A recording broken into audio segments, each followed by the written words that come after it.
Það alþjóðlegur rannsóknarhópur sem ég í forsvari fyrir, sem með langtíma rannsókn í gangi og við köllum hana eldar í iðrum af því við erum að skoða hvaða áhrif það hefur á þróun farsæls náms- og starfsferils að velja sér nám og störf sem þú hefur áhuga á og hvaða afleiðingar það hefur. Og það sem við erum búin að komast að í þessari rannsókn sem við hófum árið 2006 með aðstoð okkar frábæru þáttakenda, áhugi orðinn ótrúlega mótaður strax 15-16 ára aldur.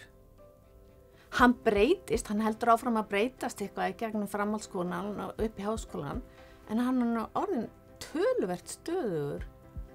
tvítugt. Annað sem við sáum líka í þessari rannsókn að ungt fólk velur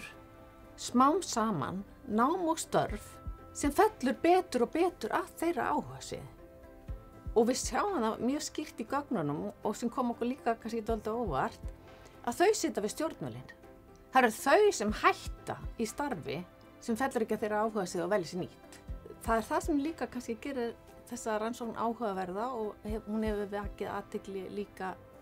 í alþjóðlega fræðasamfélaginu af því við erum að fara lengra inn í starfsferilinn hjá fólki, ekki bara hugsa þau þegar þau eru ung og að taka svona ákvarðanir eftir grunnskóla í framhaldsskólanum eða eftir framhaldsskólan eða þegar þau koma út á vinnumarkaðinn eftir starfstengt nám. Og hingað til þá höfum við aðalega verið að skoða hvaða afleiðingar það hefur að velja sér nám og störf til samræmis við áhuga og markmið sín á starfsánægju. En það sem við ætlum að gera núna að skoða líka hvort að þetta hefur áhrif á bara almenna lífsánægju og bara farsæld í lífi og starfi. Ein spurningin sem við ætlum að svara höldum við áfram að velja störf sem samræmast betur áhugasviðum okkar, þó við séum komin á fertugsaldri,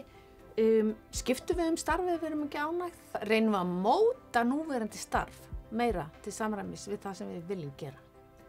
Í þriðja lagi þá ætlum við að skoða hvert samspil þessar svona, hvað maður segja, persónubundnu þátta eins og áhuga, lífsmarkmiða og persónuleika í þróun farsæls starfsferils. Það að gefa sér tíma til að skoða hvar áhuginn liggur, taka stjórnina í þessum þungu straumum sem hafa oft áhrif á okkur í samfélaginu og taka sjálfstæða ákvörðun nám og starf í ljósi þess hverju þú brennur fyrir það sem skilar okkur mestri ánægju í starfi og mögulega í lífi líka.